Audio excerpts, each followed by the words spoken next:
Thank you. Thank will be given by me. Thank you, sir. Sir, excuse me, sir. Once thank means for the in the middle session also. Whenever the Amrita will stop, then also you will give me the thanks. No, no, last. We are already live, right? We are already live. Yeah. Put us off. Put us off. Only Sutapa.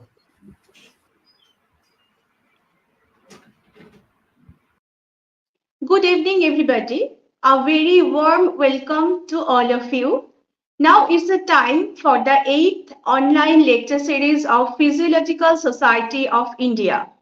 As we know that this lecture series was initiated on 13 July 2023. The purpose of this initiative was for more supplementation to the curricular aspects of physiological courses at undergraduate as well as postgraduate levels. The Education Committee of the Physiological Society of India regularly organizes this online lecture series on the fourth Saturday of the month in the evening session. The time is 7 to 9 p.m. The theme of this eighth lecture series is based on the reproductive system of human body, and separately male and female reproductive system will be discussed here. And today's topic will be delivered by two eminent speakers. I'm very happy to say that our honorable speakers are present with us in this moment, and obviously, all of us are waiting eagerly to hear from them. Our honorable and eminent speakers are Ms. Amrita Chakraborty and Dr. Venkata Venu Gopalaraju. Today, in the first session, we'll be hearing from Professor Amrita Chakraborty about the female reproductive system. Amrita Chakraborty is currently serving as an assistant professor at Rani Indira Devi Government Girls College, Jhargram, in the Department of Physiology. And this college is situated in the Jhargram, West Bengal, India. Professor Chakraborty graduated in physiology with first class first position from Burdwan University in the year of 2010. And in 2012, she completed her post-graduation in human physiology from the University of Calcutta and ranked first class second. She had been working as a CSIR research fellow in the Laboratory of Food Science and Technology, Food and Nutrition Division, University of Calcutta. Her research interest was embedded in fabrication, characterization, and evaluation of bioactivity of oil in water nanoemulsion. Amrita published three articles in peer-reviewed journals like Food Hydrocolloids for Health, Therapeutic Drug Carrier Systems, Indian Journal of Chemical Technology. She also published four book chapters. She presented her research work on different international platforms and was awarded with Dr. A.G. Datta Memorial Best Oral Presentation Medal in the year of 2019 in the Physicon conference. Today, she will be discussed on an overview of the female reproductive system. A very warm welcome to Professor Amrita Chakraborty. I am very much happy to introduce her. Please, Ms. Chakraborty, start your session, and the session is over to you. Thank you, Dr. Shutapa Dash, for your lovely introduction. Am I audible and visible too? Please, can you share your opinion? Am I visible and audible too?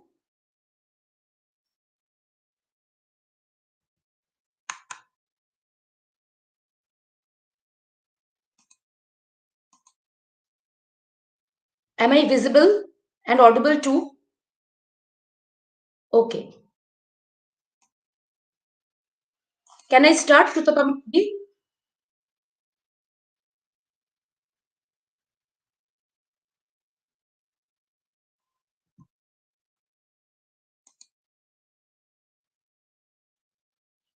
Okay.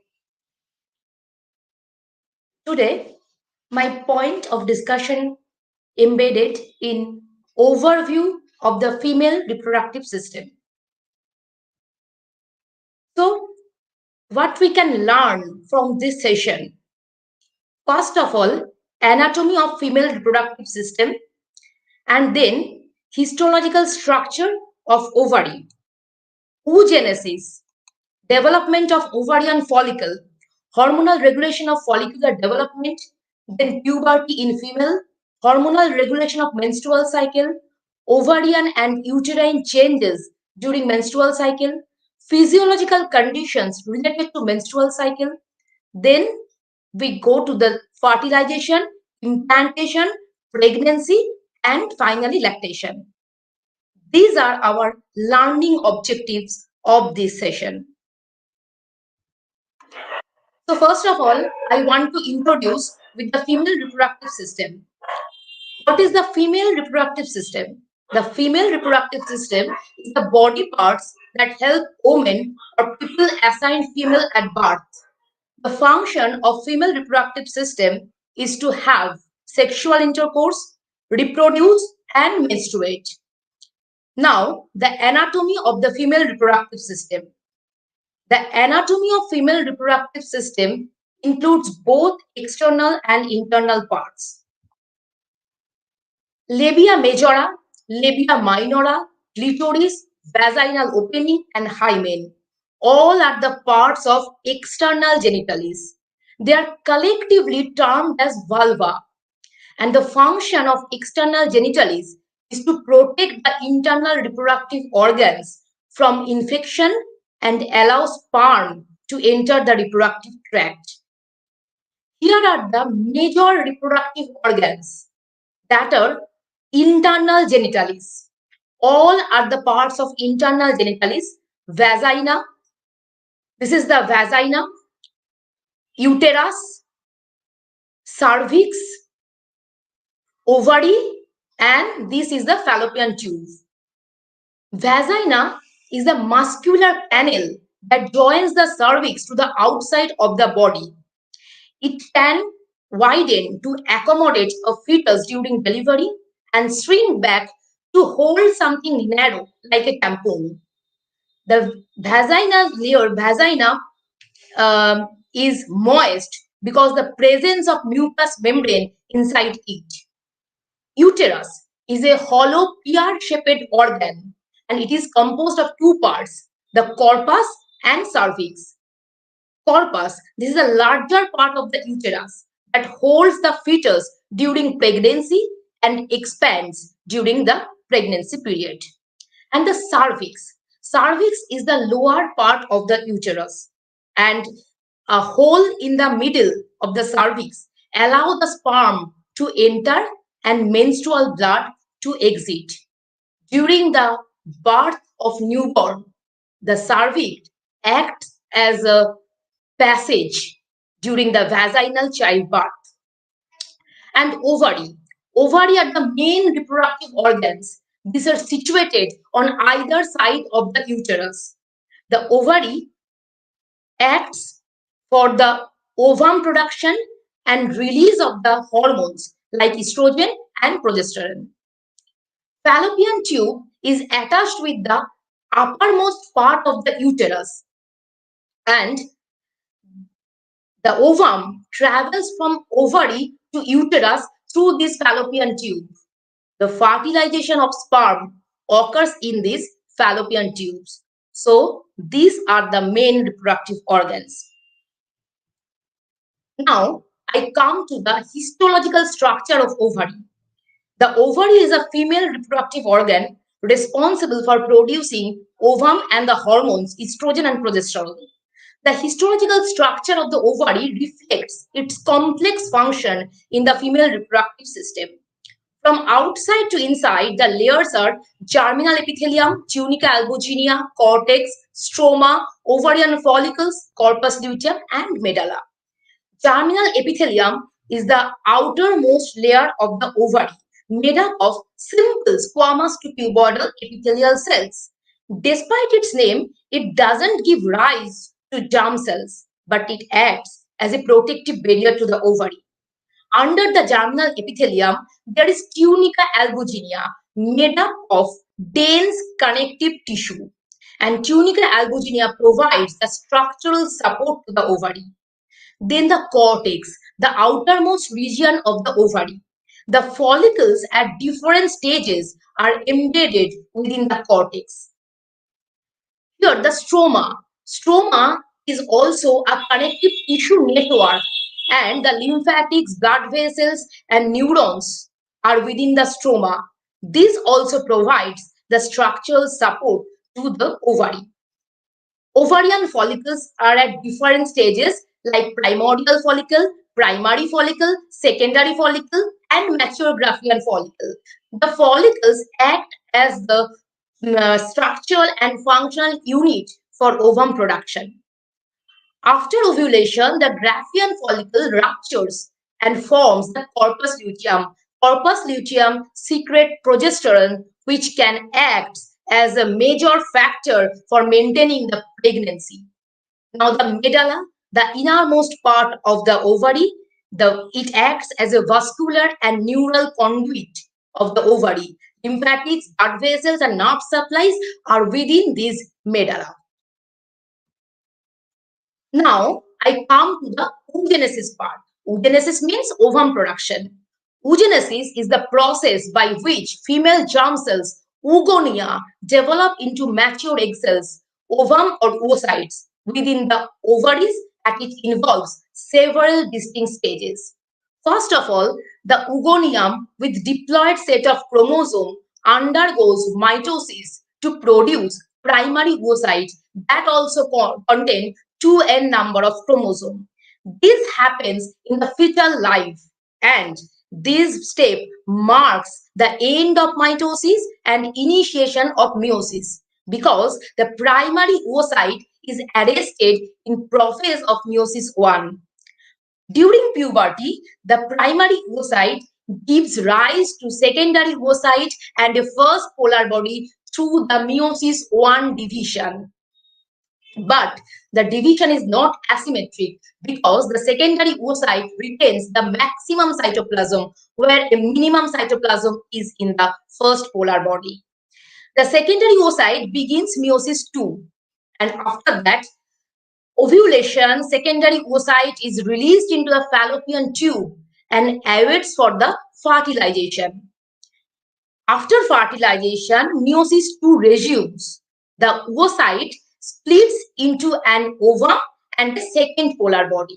This ovum, in connection with the sperm cell, forms a zygote with to a diploid number of chromosomes, and this is called the zygote formation, where the nuclei of the sperm cell and the ovum united. So the fertilization is a very crucial factor for completion of ovulation. If fertilization does not take place, then the secondary oocyte degenerates and it expels through the menstrual blood. After that, I come to the follicular developmental phases. So there is pre-ovulatory, ovulatory, and post-ovulatory phases of follicular development. I am going through the detail. When the female is born, the ovum is surrounded by a single layer of granulosa cells. This is a single layer of granulosa cells, and this structure is called primordial follicle. This is the primitive form of follicles. What happens? The granulosa cells provides nourishment to the ovum throughout the childhood, and it produces a ovum maturation inhibiting factor that arrests the development of ovum at prophase of meiosis 1 and the follicle at the primordial state. During puberty, under the influence of FSH and LH hormone, the ovum diameter increases significantly, about 2 to 3-fold, and many multiple layers of granulosa cells are added around the ovum. Moreover, a dense connective tissue layer surrounds the ovum that is called zona pellucida. So we have seen that the multiple layers of granulosa cell, the formation of zona pellucida, and the increase in diameter of ovum indicates the development of primordial follicle in puberty. After that, with each menstrual cycle, 6 to 12 primary follicles have undergo the development with the help of FSH and LH secreted by anterior pituitary. Because the first few days of menstrual cycle, we all know that follicle stimulating hormone and luteinizing hormone are increased significantly and secreted from anterior pituitary. These hormones, especially follicle stimulating hormone, cause accelerated growth of 6 to 12 primary follicles each month.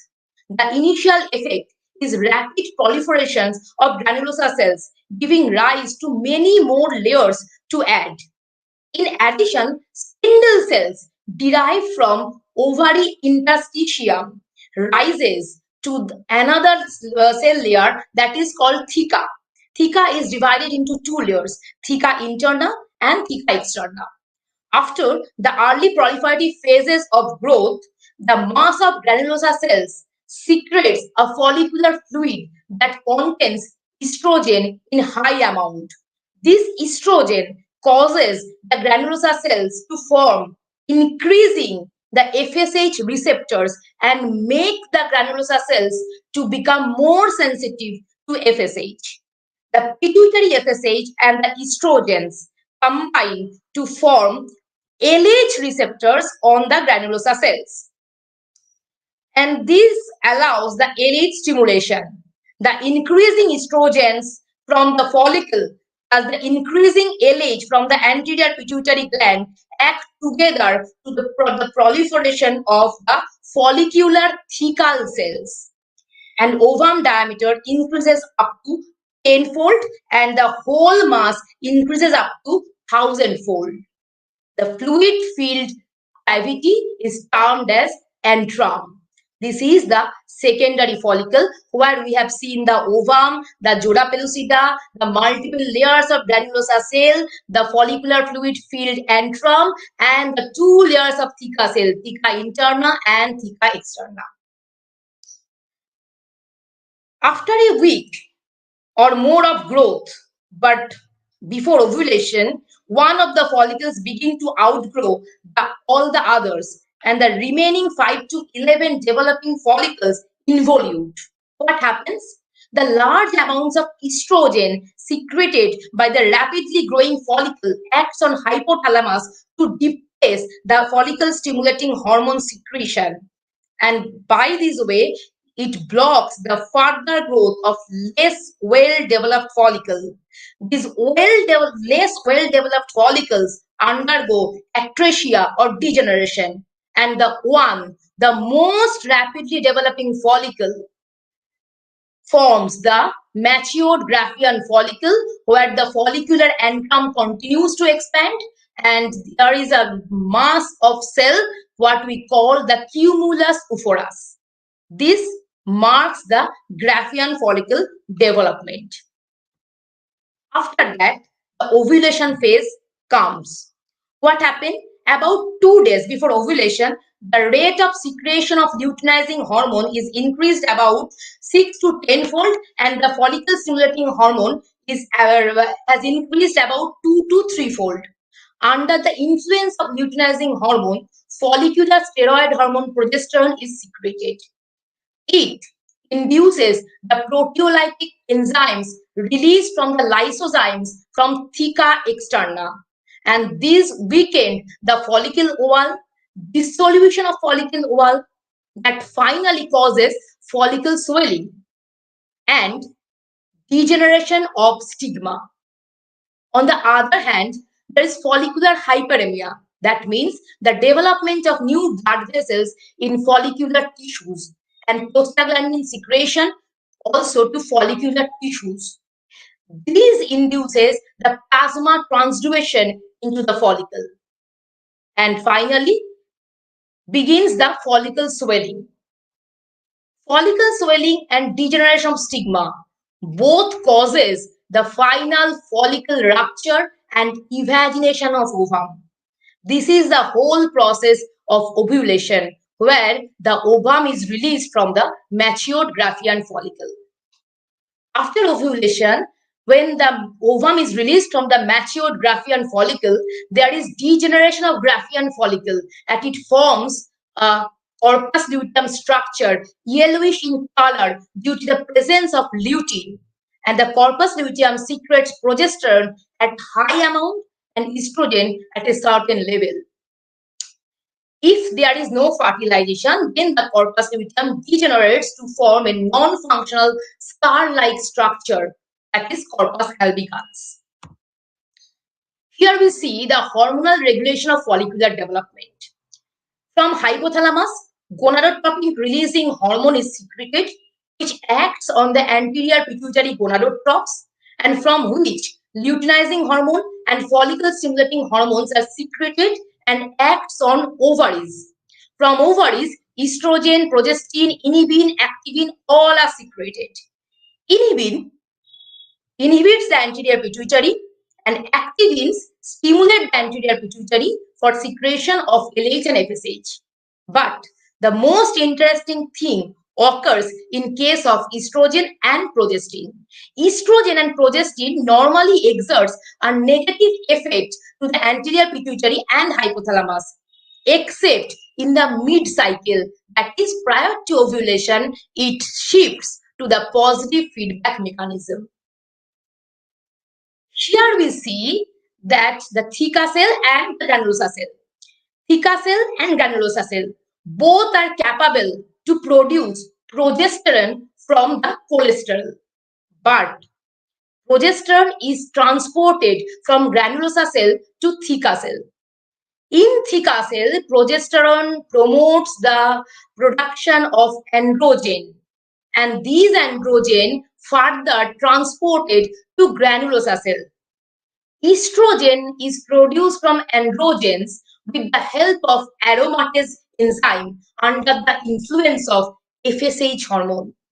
So what we can see that the production of estrogen is dependent on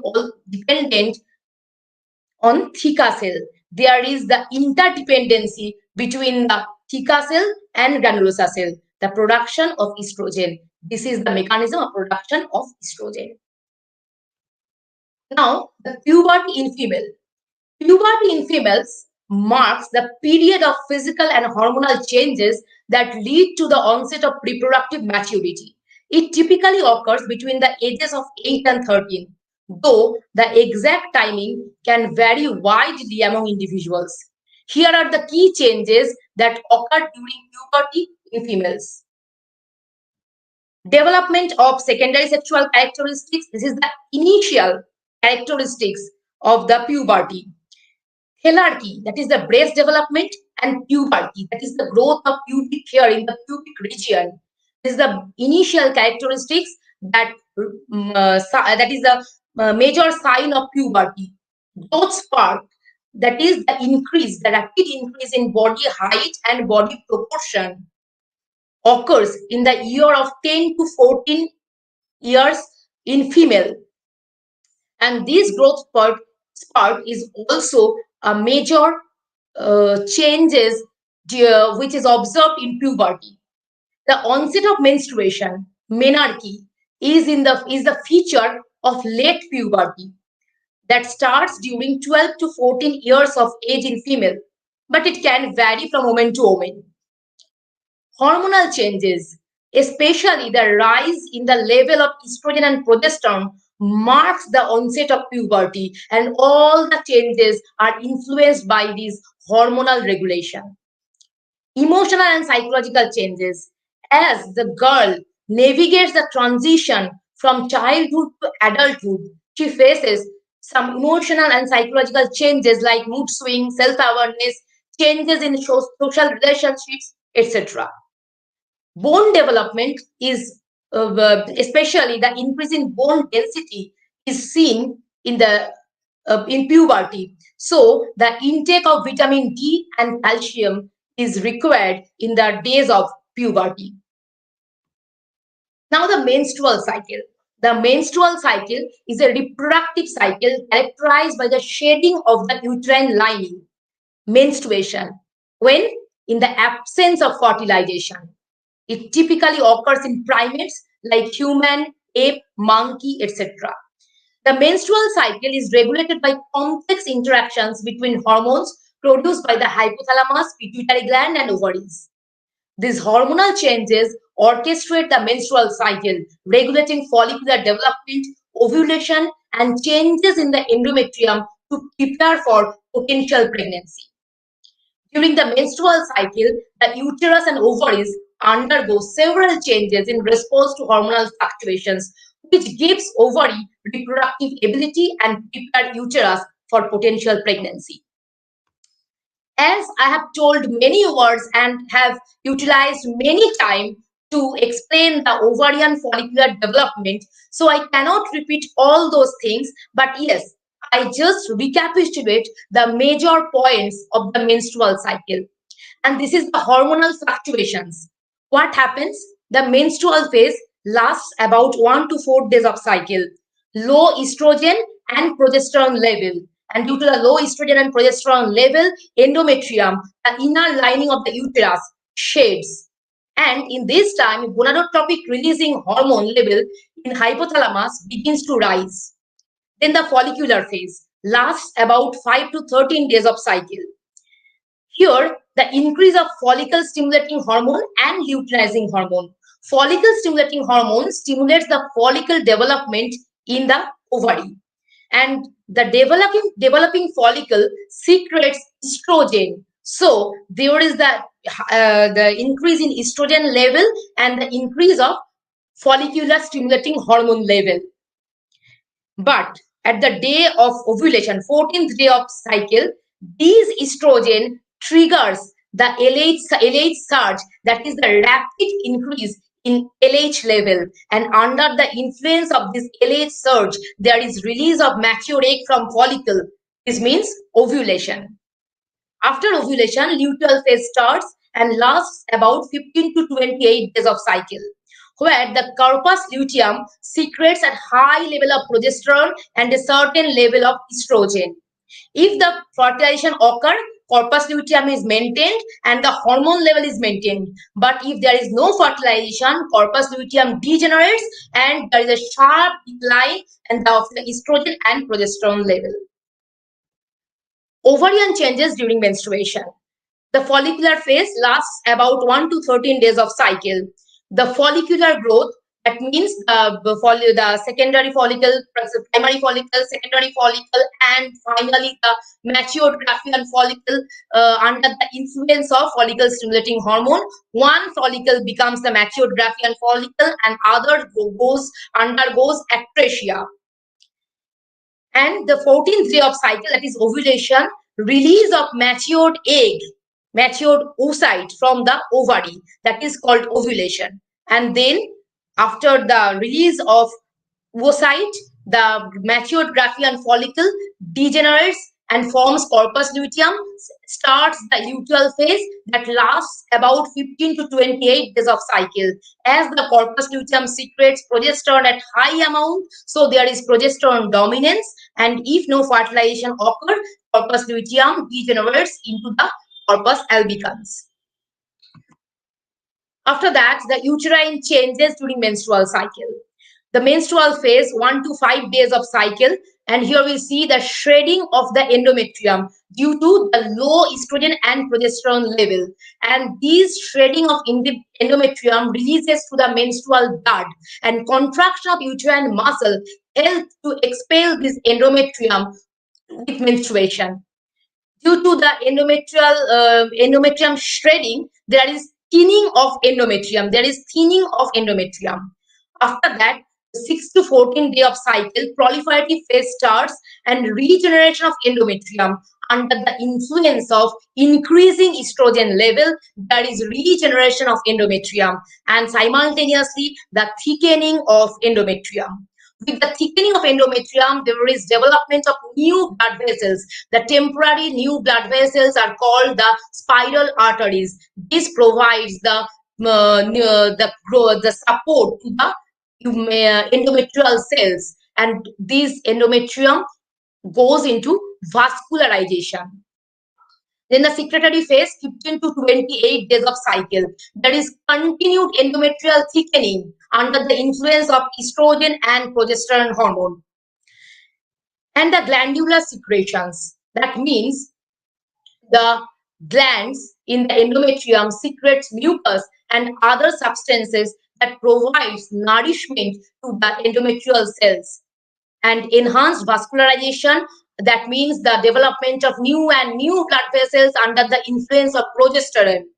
And by the end of the secretory phase, the endometrium with blood vessels and neural supply is ready for the potential implantation. Different conditions related to menstrual cycle. Menopause. Menopause is a natural biological process that marks the end of a woman's reproductive years. It generally occurs around 45 to 50 years of age in female. Amenorrhea is the absence of menstruation. It can be classified as primary, never having had a period by age 16, or secondary, the absence of menstruation for at least 3 months in women who have previously menstruated. Dysmenorrhea. Dysmenorrhea refers to the painful menstruation. Menorrhagia is characterized by abnormally heavy or prolonged menstrual bleeding. Oligomenorrhea. This refers to the infrequent or irregular menstrual periods with cycles longer than 35 days. And last but not the least, premenstrual syndrome. This refers to a combination of physical and emotional symptoms that occur in the days leading up to menstruation. Now, I come to the point of fertilization, the most important part of the reproductive cycle, or the reproductive functions, rather. Fertilization is the process by which male and female gametes, that means sperm and egg, fuse to form a zygote, which eventually develops into a new organism. The steps of fertilization. First of all, ovulation. Ovulation means the release of secondary oocyte from the matured Graafian follicle, and it awaits in the fallopian tube for the fertilization. Sperm transport. The sperm is ejaculated in the female reproductive tract and it is transported to the cervix, then to uterus, and then finally move up to the fallopian tube. Sperm capacitation. In the female reproductive tract, the sperm becomes hyperactivated and gains the ability to penetrate the outermost layer of the ovum, that is called zona pellucida. In this time, the membrane fluidity has been changed in the sperm cell. After that, the acrosome reaction. The sperm membrane and the acrosome membrane fuses to release the proteolytic enzymes from acrosome to degrade the zona pellucida layer of the ovum. Here we see that the sperm penetrates to the zona pellucida. After reaching into the vicinity of the ovum, the sperm penetrates through the zona pellucida. This is the result of sperm capacitation and acrosome reaction. After that, the sperm is fused with the egg cell membrane, and the fusion of sperm and egg indicates or initiates the activation of the egg. Activation of the egg means several biochemical changes that happens in the ovum and completion of meiosis II in the secondary oocyte, as well as several metabolic changes for prepare the ovum to a matured ovum. Then the fusion of matured ovum and sperm stimulates the formation of the zygote.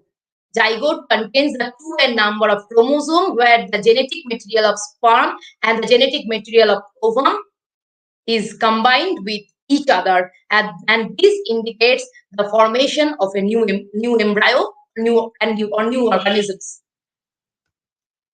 After fertilization, I come to the implantation.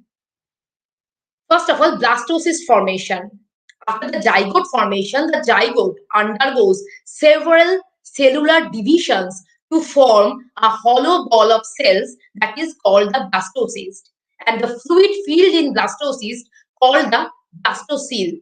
After the formation of blastocyst, the blastocyst migrates through the fallopian tube to reach in the uterus, and these migration is facilitated by the ciliary movements and the muscle contractions of the fallopian tube. After reaching in the vicinity of the uterus, the blastocyst forms weak interactions with the endometrial cell, and that is called apposition. After apposition, the blastocyst tries to form a firm adhesion to the uterine endometrial cells. In this phase, several adhesion molecules that are present in both blastocyst and uterine endometrium, like selectin, integrins, are very much helpful for this adhesion step. After that, the invasion. The blastocyst invades through the uterine endometrial cells. The blastocyst the specialized cell occurs in the blastocyst, that is trophoblast. And this trophoblast cell proliferates and differentiates into two layers, the outer syncytial trophoblast and the inner cytotrophoblast. The outer syncytial trophoblast cell releases enzymes that erode the endometrium layer and promotes the invasion. After invasion, the uterine endometrium changes accordingly, and these changes is called decidualization. What happens?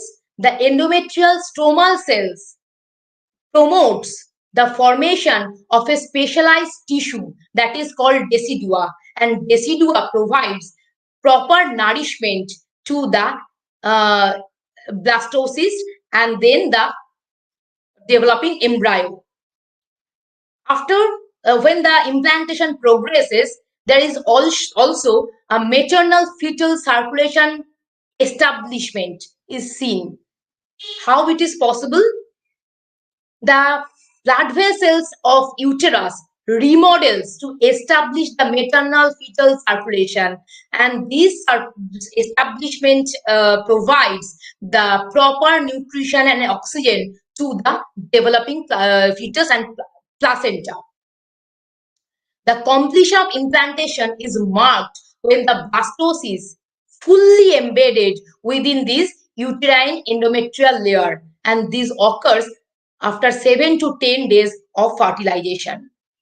After implantation, there is a significant hormonal changes. Syncytotrophoblast secretes human chorionic gonadotropin hormone, which stimulates the corpus luteum to produce progesterone. Progesterone inhibits the menstrual cycle and prepares the endometrium for embryo development. After implantation, the pregnancy period starts. During pregnancy, a woman's body undergoes numerous physiological changes to support the growth and development of the fetus. These changes occur in various systems of the body and largely influenced by the hormonal fluctuations. I am starting with the endocrine system. Human chorionic gonadotropin hormone is released from syncytotrophoblast, and it stimulates the corpus luteum to secrete high level of progesterone.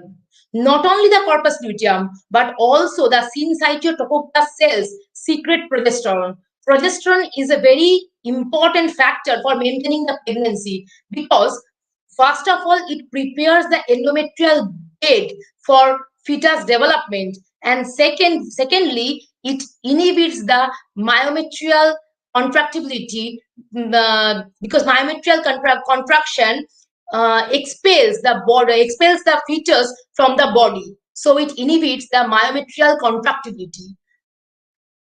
Along with the progesterone, estrogen is also secreted from the placenta, and it helps in the development and growth of breast and uterus. Reproductive system. The uterus grows and expands significantly to accommodate the fetus within it. The uterine muscles and the blood vessels of uterus supports the growth and expansion, because the newer blood vessels provides the nourishment to the fetus. Softening and dilation of cervix. As the pregnancy progresses, the softening and dilation of cervix promotes the delivery of fetus through the vagina during the vaginal childbirth. So the changes of cervix is also important. Furthermore, there is enlargement of breast. The breast is enlarged and becomes more sensitive because it prepares for the breastfeeding. And darkening of areola. The circular pigmented area around the nipple becomes darkened, and it prepares for the production of colostrum. In the musculoskeletal system, as the uterus grows and expands, the center of gravity moves forward and the posture changes. In that case, the curvature of lower spine increases, and it promotes the lordosis. Many hormones, especially relaxin, stimulates the relaxation of ligaments and joints, which increases the joint mobility and produces discomfort. This is called joint laxity.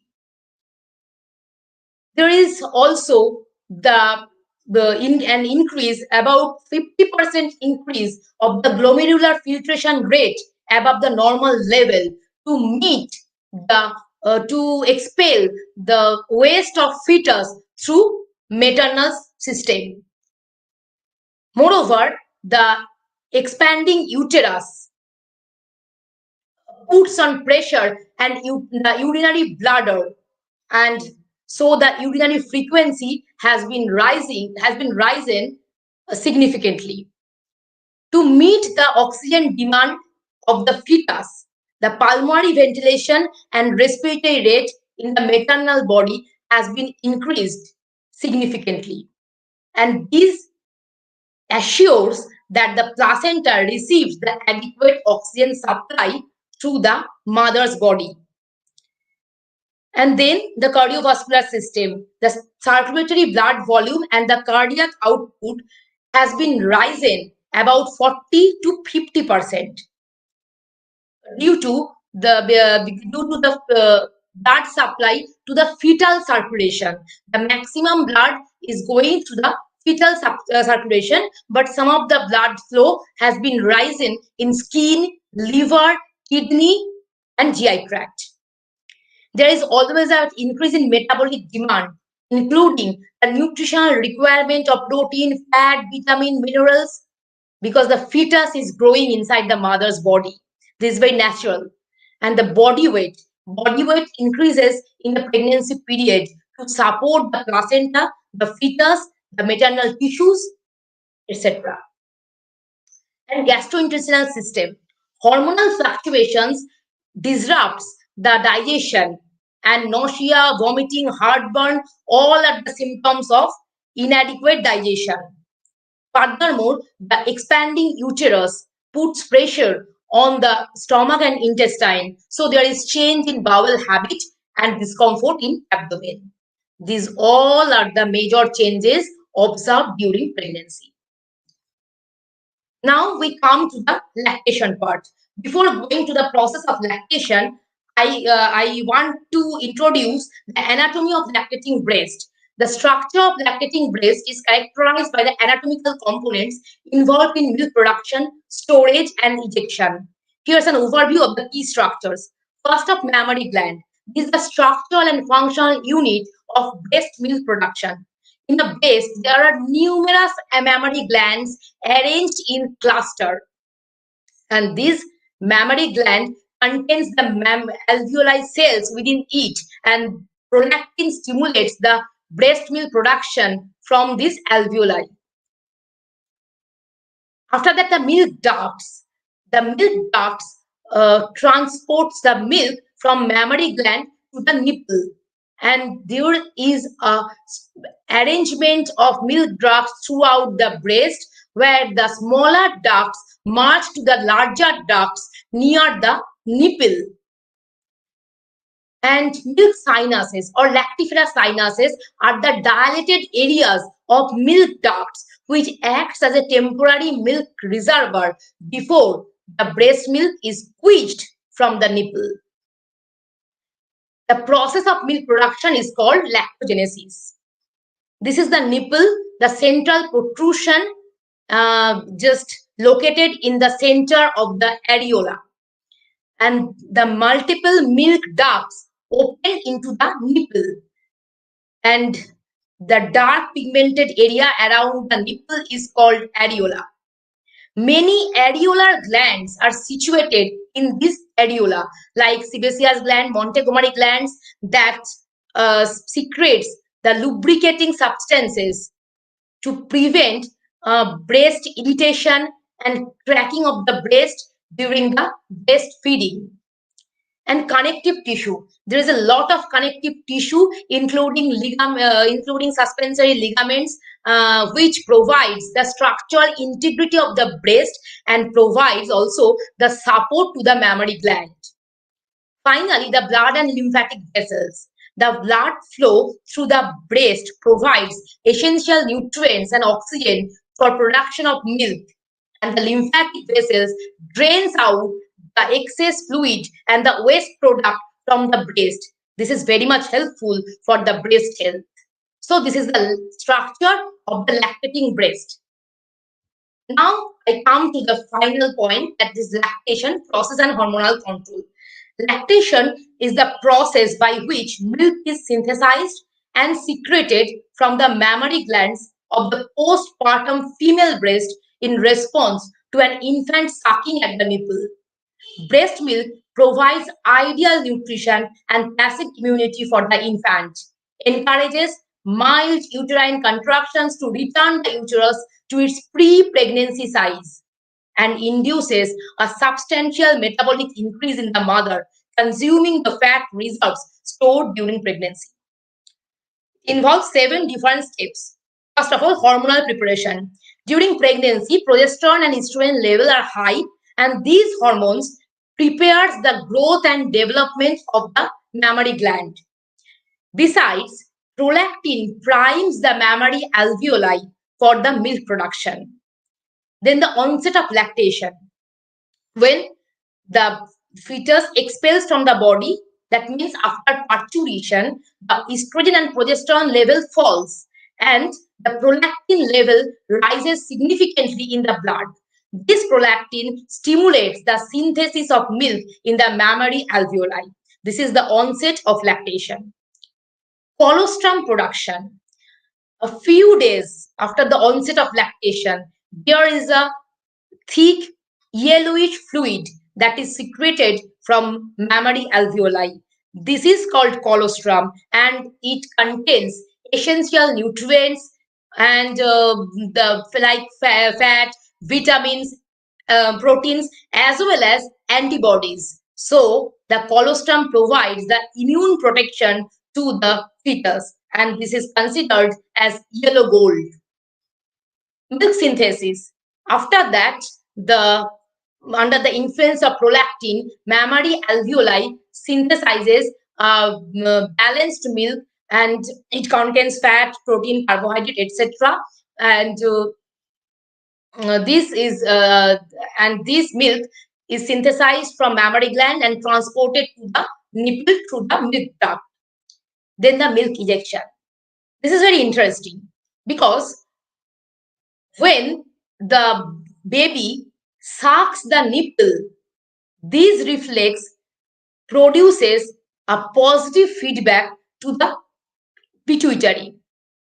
From anterior pituitary, it secretes prolactin that causes milk production. And in posterior pituitary, it causes the secretion of oxytocin. Oxytocin causes myoepithelial contraction that helps to squeeze milk from the mammary gland to milk duct and finally the lip nipple. And this reflex is called the let down lip reflex. Finally, the maintenance of lactation. Maintenance of lactation depends on the continued stimulation of breast by the nipple sucking or the pumping of milk from the breast. As the breasts are emptied quite easily, so the breast can produce the milk easily. So the breast milk production is fully dependent on the emptying of the breast. The emptying of the breast is necessary. That cannot be possible without the sucking. So these 7 steps are involved in the lactation. From the first to last, we have discussed the structure of ovary, oogenesis, menstrual cycle, follicular development, fertilization, implantation, pregnancy, and lactation. Though I know that some of the topics also remain uncovered in this session, like parturition, acrosomal reactions, sperm capacitations, and others, many more. But in this session, this is the overview of the female reproduction from my side. I would like to express my sincere gratitude to everyone, especially my teachers who taught me, guided me, and supported me throughout my academic journey. Thank you. Thank you so much, Ms. Amrita. It was a very nice presentation. And as I know personally, Amrita, she is a very good teacher and she teaches very, very well. Anyways, Amrita has described very nicely the anatomical structures and histological aspects of the female reproductive organs. She also discussed the oogenesis and ovulation in a detailed manner. She also mentioned hormonal interpretation in the different phases of menstrual cycle, physiological changes throughout the pregnancy, hormonal activity for pregnancy in relation to various systems like cardiovascular system, respiratory, gastrointestinal, and other many related changes to other systems of the body also. And she also discussed about the lactation process in relation to hormonal control. So the overall presentation was in a very sequential and well manner, started from puberty to the lactation, which can help all types of physiology students. If anyone from the participant, if you have any queries, please put your question in the chat box and it will be answered very shortly. So thank you so much again, Amrita, for this nice presentation. You have enjoyed a lot. Now this is the time for our next speaker, who will be discussing about male reproductive system. And our next speaker is Dr. Venkata Venugopala Raju. It's my pleasure to introduce Dr. Raju. Dr. Venkata Venugopala Raju is presently working as a professor and head of the Department of Physiology in Alluri Sitarama Raju Academy of Medical Sciences, Andhra Pradesh. In addition to this, he is also working as the Director of Internal Quality Assurance Cell, that is IQAC, of the same institution, and he is also acting as a member of NMC Regional Center for Medical Education Technology. Dr. Raju did his undergraduation studies from Ranganaraya Medical College, Kakinada, Andhra Pradesh. After that, he has his post-graduation studies from Andhra Medical College, Visakhapatnam, and he obtained first position there in the examination. Then he did advanced course in medical education from St. John's Medical College, Bangalore. He has 20 years of experience both in the field of teaching and research. He has more than 20 research publications, almost with 100 citations. He has delivered more than 50 guest lectures. He is the life member of Physiological Society of India, Indian Medical Association, Andhra Pradesh Medical Educators Association, and he has been selected as the president of this association right now. So I'm very happy to introduce Dr. Raju again, and welcome, Dr. Raju. This is the session for you. Please start your session. Dr. Raju will be discussing about the male reproductive system. Thank you, sir. Hope it is audible as well as my slides are in the well visible to you. No, sir. Just now it's not visible. Is it okay, madam? Is it visible now? Right, you are audible, but your slides are not visible properly. I have just shared my PowerPoint to the platform, madam.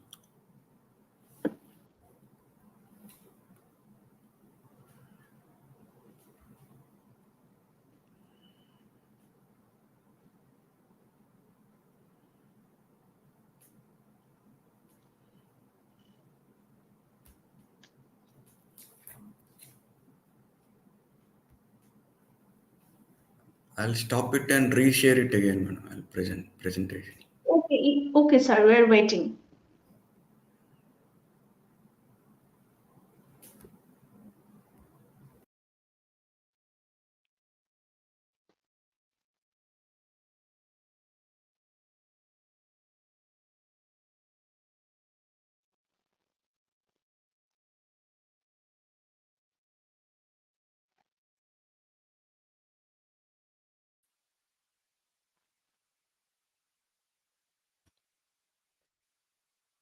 Hello, Dr. Sudhaba. Yes, sir. Yes, sir. Yeah, it's we had a good session already. Dr.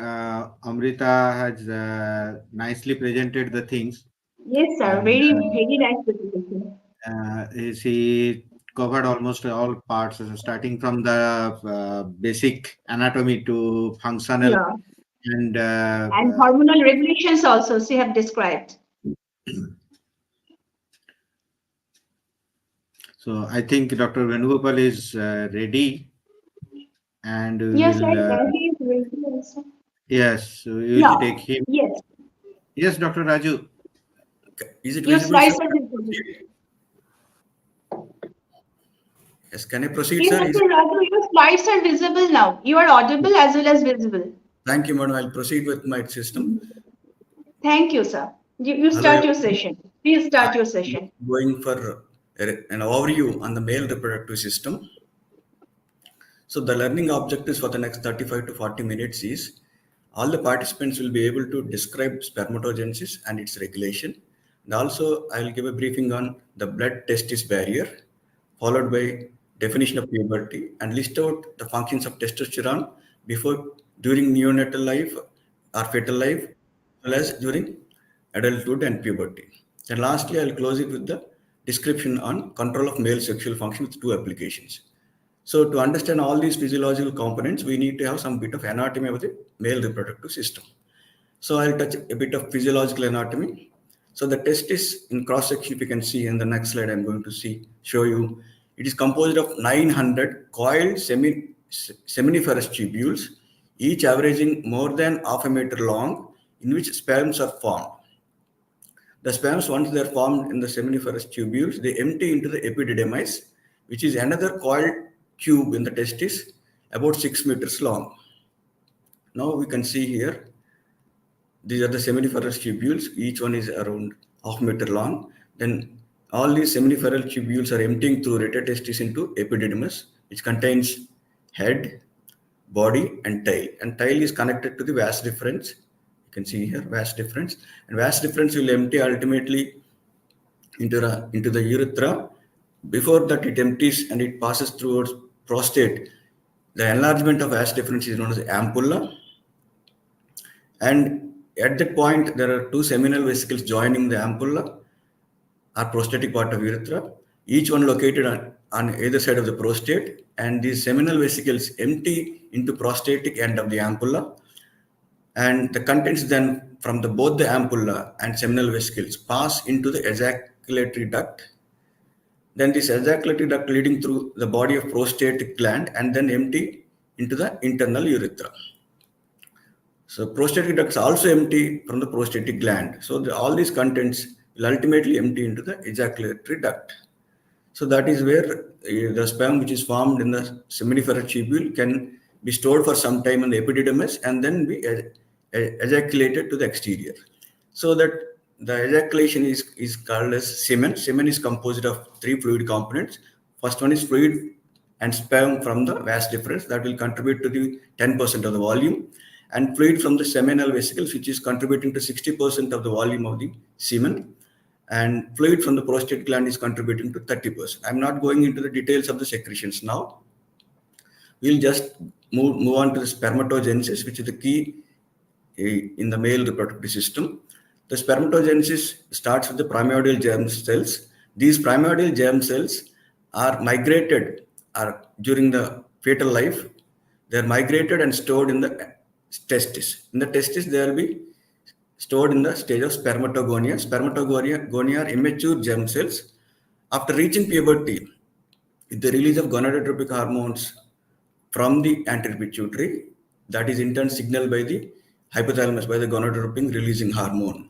So that once the spermatogonia start developing it through various stages to ultimately form the spermatozoa, that starts from the puberty. So once the puberty, the spermatogonia are proliferating by mitotic division, they will proliferate and increase the number, so that there will be more and more spermatogonia. Then the spermatogonia will evolve, differentiate, and modify themselves and enlarge in size, and they become primary spermatocyte. This is the primary spermatocyte, which is ready for first meiotic division. Once the primary spermatocyte is going for meiotic division 1, it will divide again into 2. One cell is dividing into 2. Even this is diploid, which contains 23 pairs of chromosomes, which is now called as secondary spermatocyte. And the secondary spermatocyte is now ready for meiotic division 2. This is where the magic happens, or I can say the diploid nature of this series will become the haploid, which contains only 23 chromosomes in each. So it is going to give rise to spermatid. Spermatid is where we have only 23 chromosomes along with the sex chromosome. So based on the chromosome, that is X or Y, these spermatids are the spermatozoa formed from this level can be called as male spermatozoon or female spermatozoon based on the chromosome they are having. So the further differentiation, which is key and crucial to become mature sperm, which is also known as spermatozoon, so that at every level there is amount of time that is designed to pass on to the next level. Ultimately, it requires 74 days to pass in time, and they start from spermatogonium to the mature spermatocyte. I will also show you the cross section of the seminiferous tubule, where you can see initially the spermatogonium are arranged at the lining. Then slowly these spermatogonia will migrate bit by bit and pass through the serotoli cells, and they become spermatocytes, primary spermatocyte, then which is ready for first meiotic division. Then the secondary spermatocyte, then the spermatid, then ultimately the spermatozoa, where the tile is completely formed, and it has a capacity to move, but it is not going to move. The movement of the tile and its flagellar activity will be initiated only after ejaculation. Up to that extent, the serotoli cells and other secretions will keep them immobile. Then this is one spermatozoon, which is having the acrosome at the tip that is formed from the Golgi apparatus. And the head of the spermatozoon includes the nucleus, which with the thin film of cytoplasm, followed by the tail of flagellum, which includes the neck of the tail, body of the tail, and remaining part. So the cytoskeleton, if you can see it in the cross section, it contains 9+2 microtubules. This arrangement is similar to the cilia elsewhere in the body. Then come back to the hormonal factors that stimulate spermatogenesis or controls entire process. We'll always start with the testosterone, that is a male sexual hormone secreted by the Leydig cells which are present in the interstitium of the testis. This testosterone is essential for growth and division of the testicular germinal cells. So this is the first stage in the forming of the sperm. Then the next hormone is luteinizing hormone from the anterior pituitary, which is also a gonadotropic hormone to stimulate gonads. So that this luteinizing hormone secreted by the anterior pituitary gland stimulates the Leydig cells to secrete much testosterone. Then the follicular stimulating hormone secreted by the anterior pituitary gland again stimulates the Sertoli cells, which are responsible for the conversion of spermatid to the sperm or mature spermatozoon. This last phase of spermatogenesis is known as spermiogenesis, for which we need to have FSH as well as secretions from the Sertoli cells. Fourth hormone, even some amount of estrogen is formed from the testosterone by the Sertoli cells in the testis, and they are stimulated by FSH. So these estrogens are also essential for the last part of spermatogenesis, that is spermiogenesis.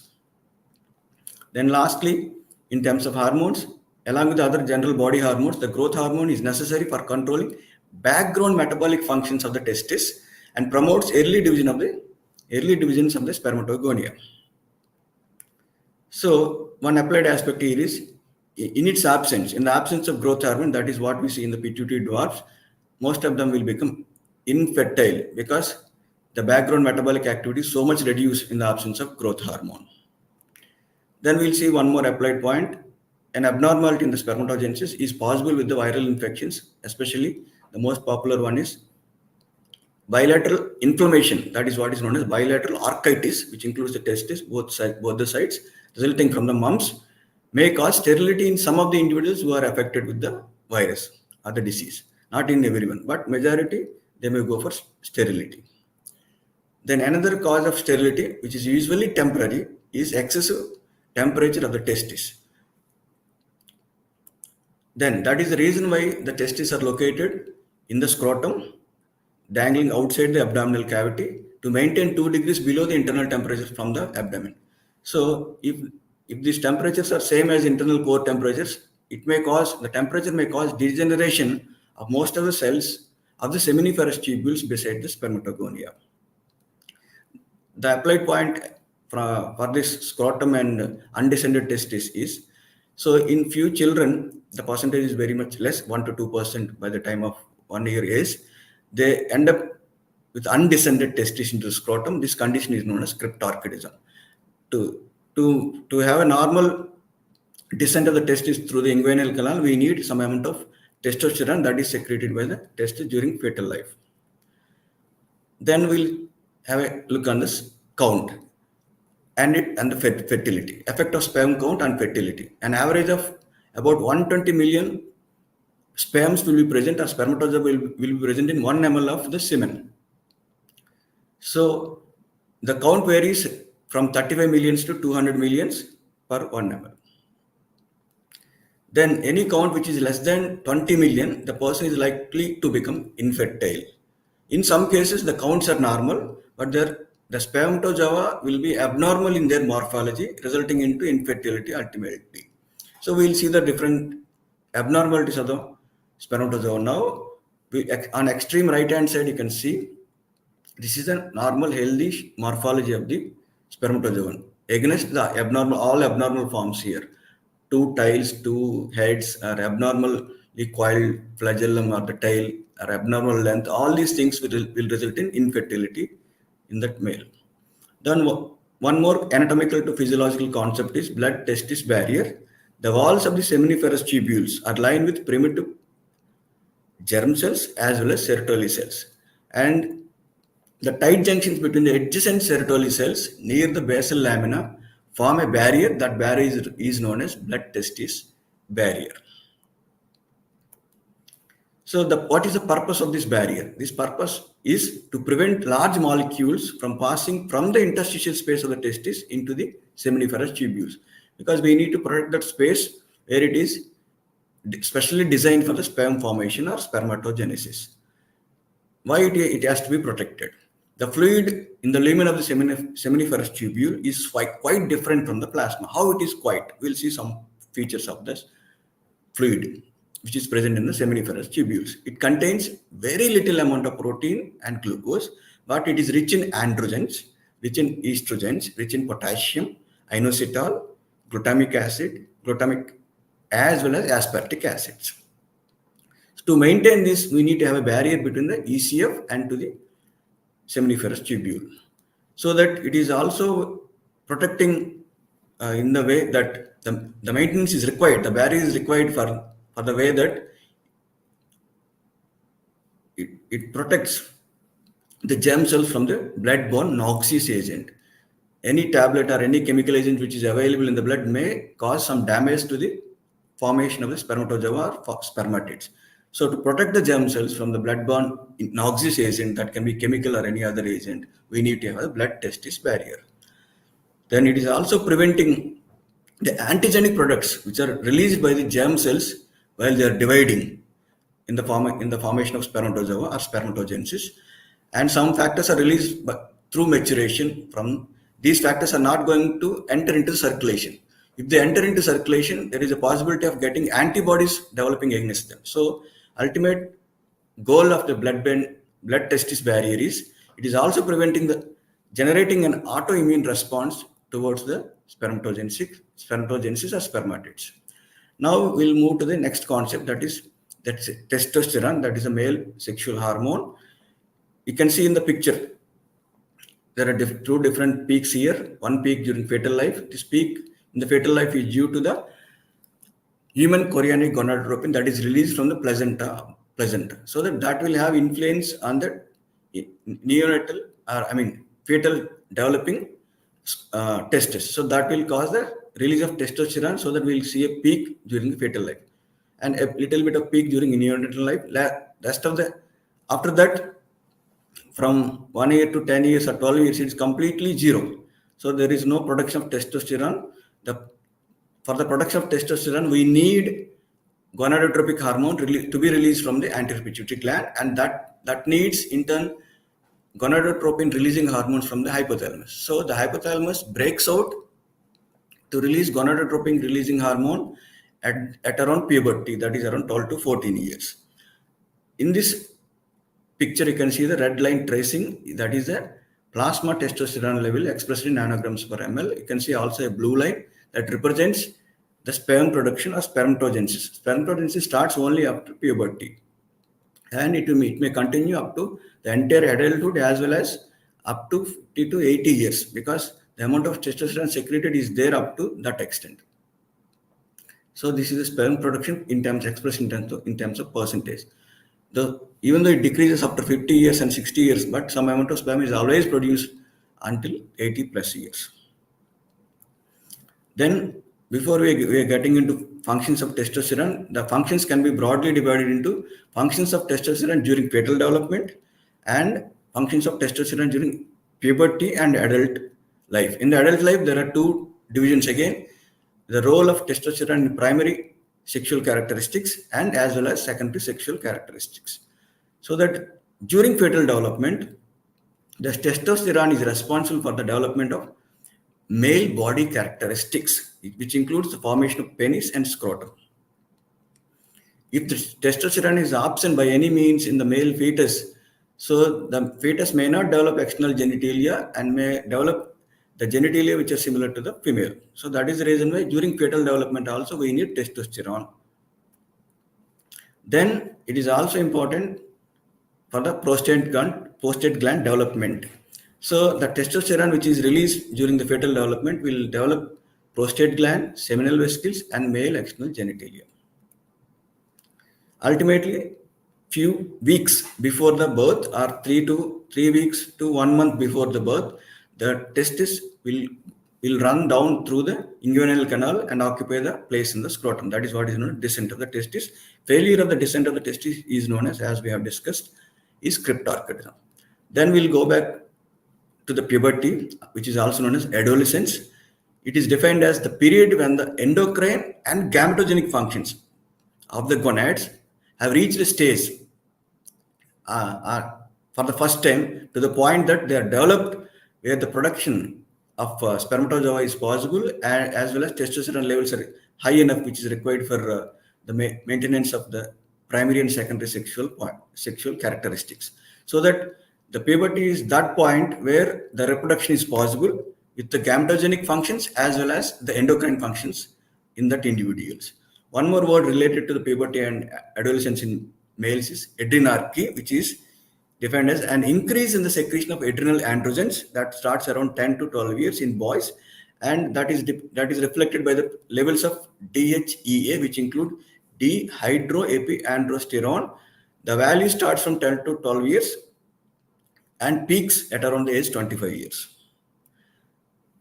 Then testosterone after puberty. So far we have covered up to the testosterone, its functions during fetal life as well as during puberty. Now after puberty, it has its own effects on the primary characteristics, which include the development of penis, scrotum and testis. So to enlarge about 8-fold when compared to the infantile structures by the age of 20 years. This is all about primary sexual characteristics under the influence of testosterone.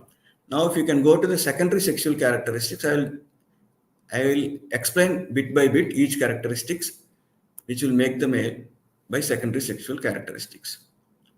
Number one, effect of distribution of the body hair under the influence of testosterone or androgens. First, the development of hair over the pubis, upward along the linea alba of the abdomen, then on the face, male distribution of hair patterns, and on the chest and other regions of the body such as back. This is all about hair distribution by the testosterone. Now we'll go to the effect on the voice. This testosterone causes hypertrophy of the laryngeal mucosa and ultimately enlargement of the larynx box or the larynx or voice box, so that the thickness as well as length of the vocal cords increases in such a way that the voice deepens and becomes more bass. And the childhood high-pitched voice is maintained in females, but it is converted into male voice by the effect of testosterone. So after puberty, the male develops a cracking voice that gradually changes into the typical adult masculine voice. Then the role of testosterone on the thickness of the skin. Testosterone increases thickness of the skin over entire body and the ruggedness of the subcutaneous tissues. And one more point is increases the rate of secretion of the sebaceous glands, which is especially noted on the face, which can result in acne. Later on, for 1 or 2 years of puberty, the system, that is skin tissue, gets adapted with these high levels of activity and the acne will disappear slowly by 20 years. Then the role of testosterone on protein formation and muscle development. Testosterone increases musculature after puberty that can be compared averaging about 50% increase in the muscle mass or that when compared to the female. Then this increased muscle mass or formation of muscle and protein is associated with increased protein formation, that is increasing the transcription and translation of the protein, that is steps involved in protein synthesis. So this involves not only the target glands like prostate and male reproductive organs, it is associated with increased protein in non-muscular parts of the body as well.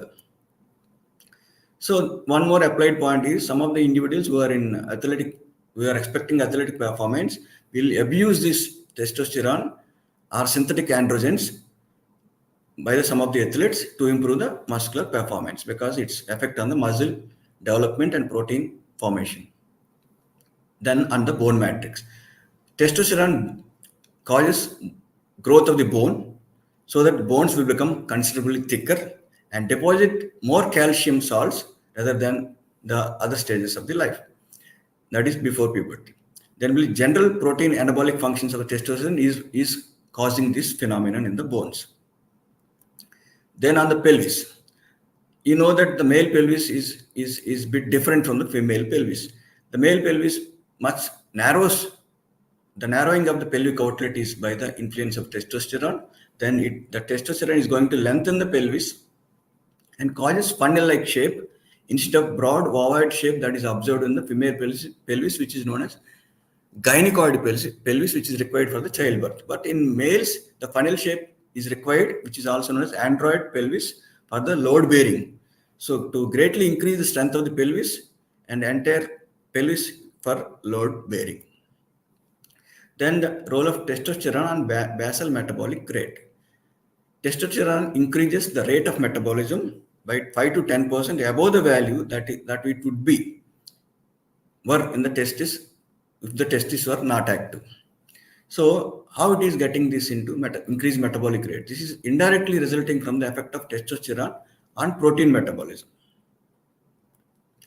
Then we have a role of testosterone or androgens on increased RBC count or increased hemoglobin concentrations.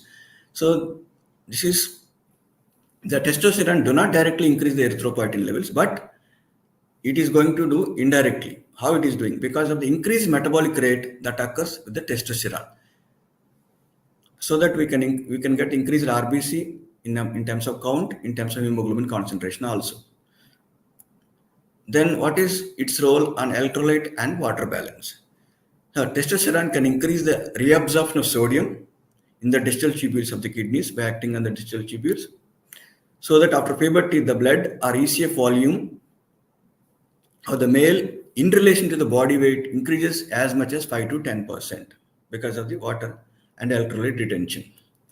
Then male pattern of baldness. If you can compare the hairline anteriorly in children and females, the hairline is different in males. That is all due to the male hormone, that is testosterone.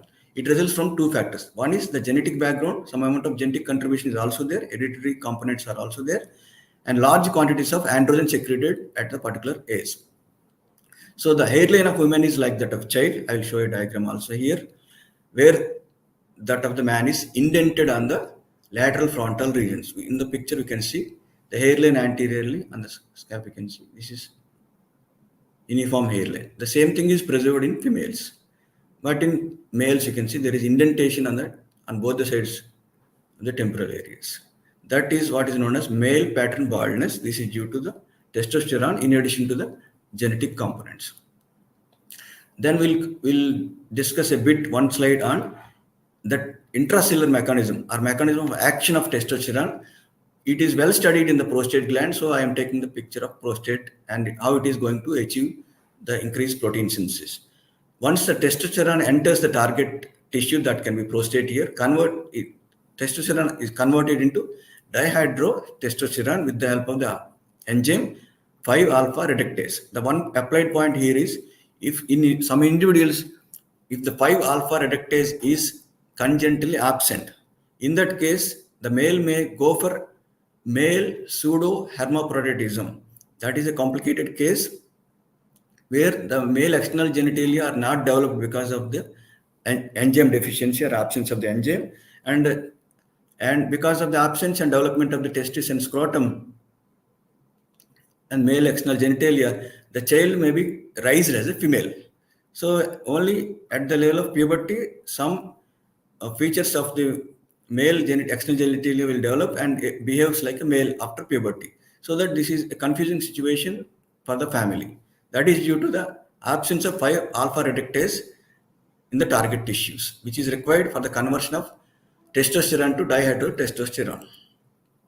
So this, once it is converted into dihydrotestosterone, that binds with cytoplasmic receptor protein, and this protein then migrates into the nucleus of the target tissues and cells and binds with the nuclear protein. Once this binding is successful, it induces transcription and translation followed by that, and ultimately the result is increased cellular protein in the target tissues.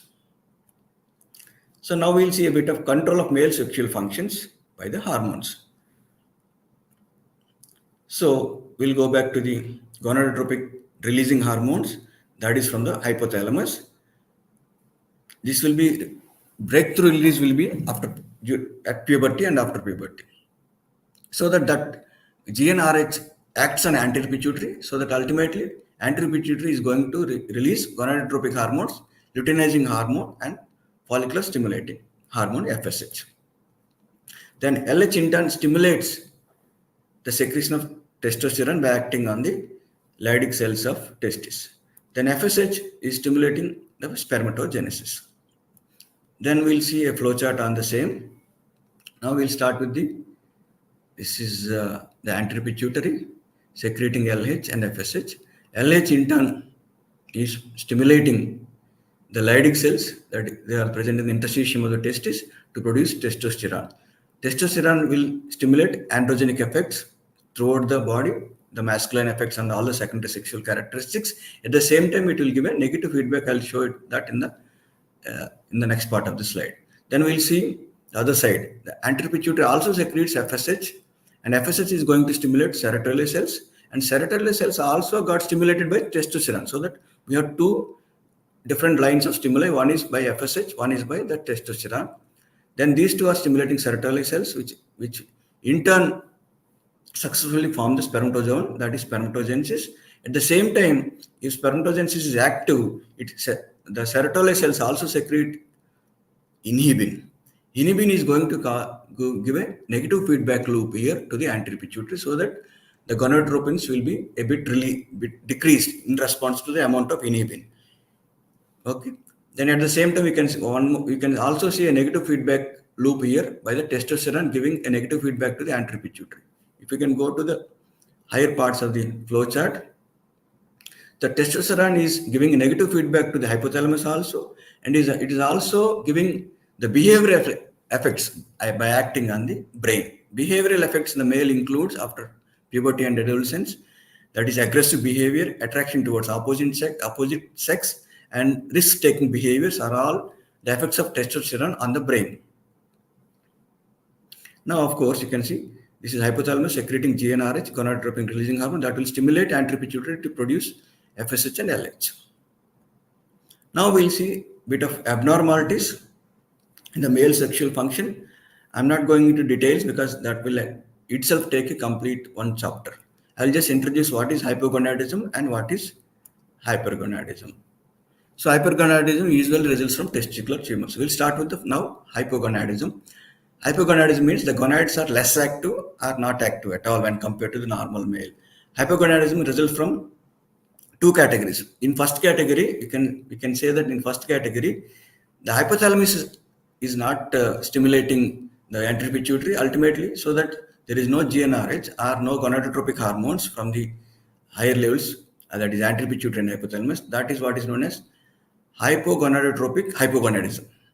The second category is hypergonadotropic hypogonadism, where in the second level, hypergonadotropic means the gonadotropic hormones are actually released from the anterior pituitary, but they are unable to stimulate the non-functional testis. So the testis is a culprit in the second category, even though we have healthy gonadotropin releasing hormone from hypothalamus and healthy anterior pituitary hormones like FSH and LH. The testis is unable to produce testosterone and it can cause the spermatogenesis and all. So in hypogonadism, two possibilities. One is hypergonadotropic hypogonadism. The second one is hypogonadotropic hypogonadism. Then testicular tumors usually involve the Leydig cells, so that more testosterone, more androgens are produced, resulting in hypergonadism.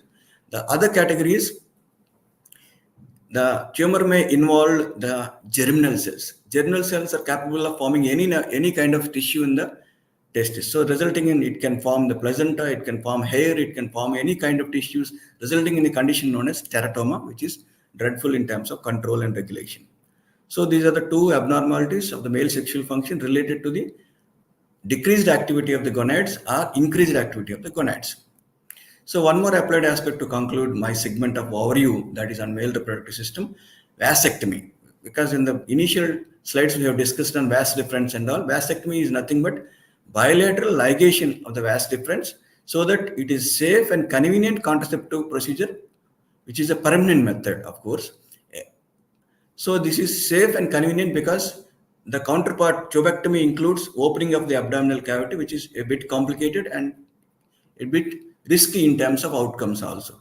But vasectomy, it is safe, no need to open the abdomen. It is only the with a simple procedure, the scrotum can be operated upon for 15 minutes and we can do the bilateral ligation. So these are applied aspects related to the anatomy as well as physiological outcomes in the male reproductive system. So that to conclude upon, we have discussed upon the physiological anatomy of the male reproductive system. Then we have seen the various stages in spermatogenesis as well as the hormones regulating spermatogenesis, then followed by the blood testis barrier, which is a barrier between the blood and the testis. Safe environment has to be maintained in the testis. Then we have discussed on the regulation of the gonads by the hypothalamo pituitary testis axis. Like we have hypothalamo pituitary ovarian axis, which is crucial for the reproductive functions in female. The same way we have a axis which is originating from the hypothalamus, then anterior pituitary hormones, then the gonads, that is testis. And ultimately, they have a positive loops at some direction, and they have negative loops in the other direction, so that the male sexual function is maintained, and the spermatozoa which is released are ready for fertilization after getting capacitation has been happened in the female reproductive system. So I'm not going into details of the capacitation of spermatozoa and all. So that with this, I conclude the overview of the male reproductive system.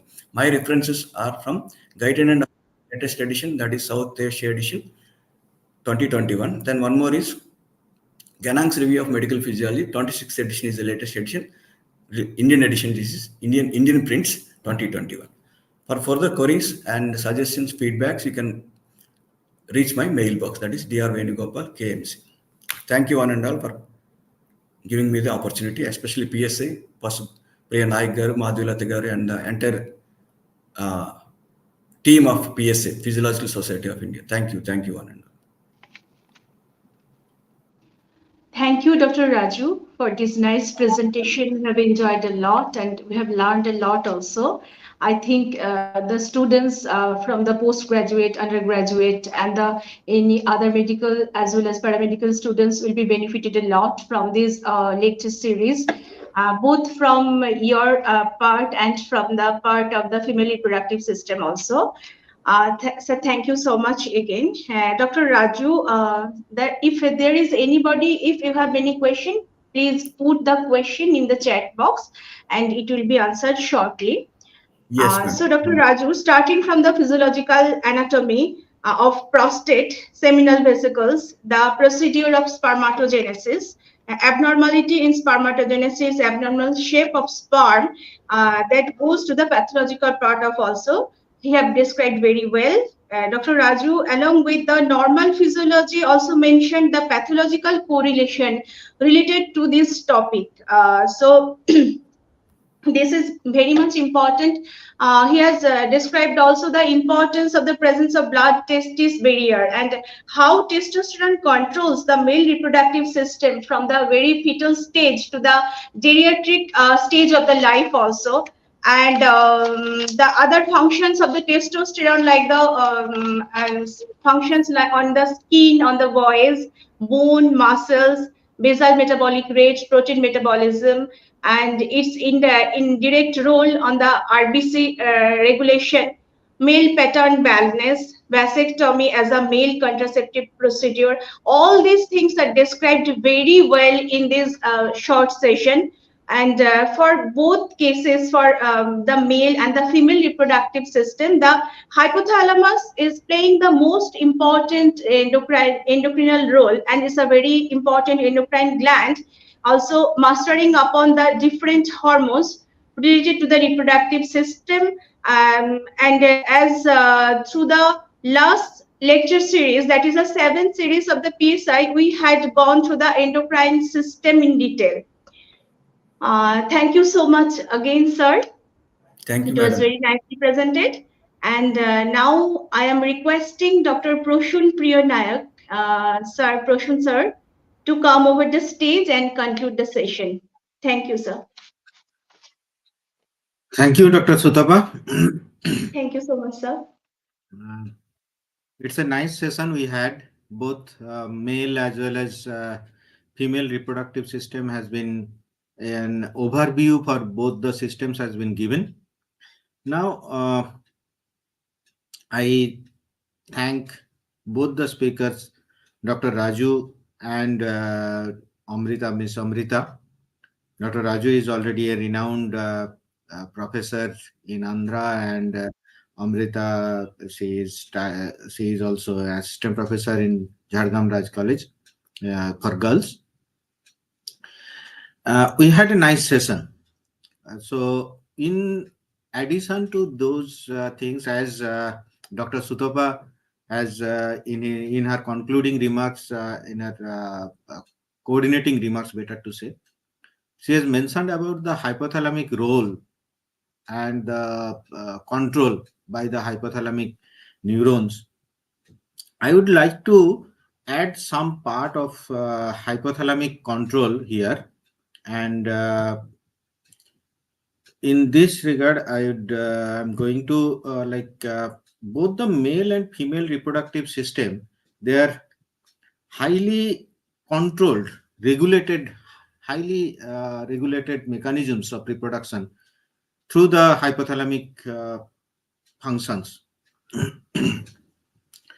I am sharing my screens. Let me see.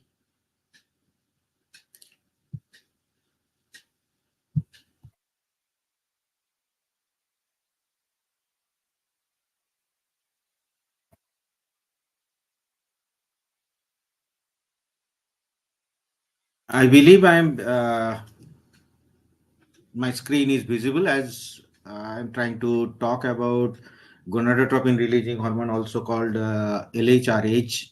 There, this hormone is released from the uh, hypothalamic nuclei. It's a decapeptide, as we can see. It's having a pyroglutamate uh, function, and starting with pyroglutamate, essential for mammalian reproduction. Maybe we can take the pointer options. Yes, laser pointer. Yes, it's very essential for mammalian reproduction, and it's a neurohormone released from the median eminence of the hypophyseal portal system. As we know, hypothalamic or hypophyseal portal system, it's very important, and it secretes its products from the hypothalamic neurons into the portal circulation so that it can reach to the pituitary hypophysis. The cell bodies, LHRH cell bodies, are concentrated in the preoptic area and the basal hypothalamus, but it is also present in anterior olfactory area, medial amygdaloid nuclei. So this there is not only these neurons, these LHRH neurons, they are not only concentrated in only a small part of hypothalamus. So it may have some more than gonadotropin hormone, gonadotropin control, more than that, some functions. In addition, some other areas also of brain are also it is present. Pulsatile secretion of LHRH from the hypothalamus is key in establishing and maintaining the normal gonadal function. This is very important. It's a pulsatile secretion of this particular gonadotropin releasing hormone. Synthesis, it is done. It's a chromosome 8, and 4 exons are there. And as you can see, the pre-pro gonadotropin hormone, it's a releasing hormone. It's a very long peptide, and then we take only a small part of it. As I have already mentioned, it's a decapeptide. So two cleavages, peptide cleavage enzymes are there. Those peptide cleavage enzymes, they cleave these, and we get a small section of five amino acid also, as well as a 10 amino acid. So it's a like cleaving clipping of this big peptide into a small active peptide. Coming to its release, as you can see, it is there are many interplay between many neuron, like the antroventral periventricular area. They have the kisspeptin neurons, as well as arcuate area, arcuate nucleus, and the periventricular nucleus. Both of them, they have the kisspeptin neurons. These kisspeptin neurons, they are sending signal to the gonadotropin releasing hormone neurons at the preoptic area, the cell body is present in the preoptic area, as well as from the arcuate region, these kisspeptin neurons, they are sending signal to the median eminence so that it release both the release as well as synthesis of gonadotropin releasing hormones are under the control of kisspeptin neurons. This kisspeptin neurons, it is a little interesting that all of us we know about the Hershey's Kiss chocolates. The area where from it is synthesized, it is formed. The company is Pennsylvania, US. From that city, these peptine and the neurons have been identified. That's why the name came Kiss peptine. These neurons, they have both. They release dynorphin and the neurokinin B and dynorphin. They control the kiss peptine neurons through the G protein coupled receptor proteins. The receptors, these are the G protein coupled receptors. But interestingly, the anteroventral periventricular region kiss-peptine neurons, which are controlling the synthesis of gonadotropin releasing hormone, they don't interact between themselves. They only control the preoptic area gonadotropin releasing hormone, whereas the kisspeptin neurons from the arcuate area, they have a complex interplay between themselves, as well as they control the release through the G protein coupled receptor of release of gonadotropin releasing hormone. This is the whole system, how the gonadotropin releasing hormone is synthesized and released. In addition to these, there are some special modulation system also there. Like we have sexual dimorphism in these periventricular kisspeptin neurons. In female, these numbers are very high compared to the male. So sexual dimorphism we have in the kisspeptin number, neurons number in kisspeptin at the particularly in the periventricular region. But similar sexual dimorphism is not seen in the arcuate region. So we can suggest that the preoptic area gonadotropin releasing hormones, they are synthesized with a sexual dimorphism, but once they are synthesized, release is not having much sexual dimorphism here. In addition to this complex system, the overall complex system, as you can see, this complex system, we get a pulsatile secretion with the help of some other hormone also. With time, as you can see, there are there will be release gonadotropin releasing hormone, pulsatile gonadotropin releasing hormones. These pulsatile gonadotropin releasing hormones actually controlling the fluctuating LH flow. This in turn controlling the menstrual cycle and male gonadal functions. In addition to these pulsatile secretion, kisspeptin control, we have gonadotropin releasing inhibitory hormones also. So the brain have a strict control over the our gonadotropin releasing hormone secretions as well as its release. As you can see, these special hormones, these special neurons, they are controlling again kisspeptin neurons, which is going into the gonadotropin releasing hormone inhibitory releasing hormone as well as their inhibition here. So it's a highly controlled release of gonadotropin releasing hormone, which is finally acting into the functions of our gonadotropes, LH, FSH. And last 1 to 2 hours, as we have already learned, the importance of LH, FSH and the testosterone, progesterone, estrogen, inhibin, activin, all these things are coming into a feedback, strictly regulated feedback system to control the female and male regulated reproductive function. in this point, in this consequence, I just would like to mention that the cancer cells, they also respond to the gonadotropin releasing hormone receptors, but they go into inhibition of cell proliferation, whereas the gonadotropin releasing hormone receptors at pituitary cells, at the gonadotropes, they go into cell proliferation, gene expression. So there is, even there are some difference. The receptor, gonadotropin releasing hormone receptor, what type of G proteins they are using, that decides how the cell behave in this strict, highly means hyper level control of reproduction. So coming to our, I will hide this part. Then yes. So coming to our session part, that we had a very good sessions, and I just added a few interesting fact over those things.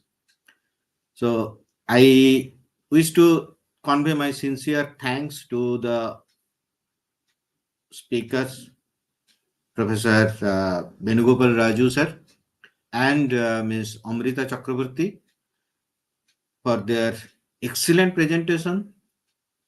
I wish to thank Dr. Sutapa for hosting the session so nicely. And I also wish to convey my sincere thank to this coordinator of this session 8, Reproductive System, Dr. Madhvi Lata from NRI Medical College, Professor and Head from NRI Medical College, and the technical persons who are bringing this session live to YouTube, Dr. Sompa and Dr. Binoy. Thank you very much for having this session done. In addition to this, I also wish to convey my sincere thanks to our audience, who are constantly encouraging us and supporting us. The members of our education committee, we have a very strong, good number of members there, and they are continuously.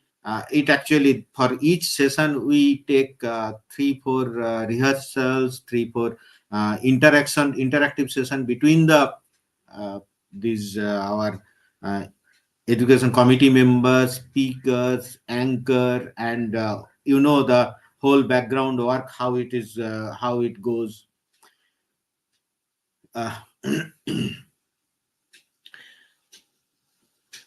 Here I would like to take the opportunity to mention that there is the next session will be on the overview of nervous system, and the session coordinator is Dr. Arjun Maitra. He will be coordinating, and we will be meeting you live on I think next month. It is March 23rd, fourth Saturday, March 23rd.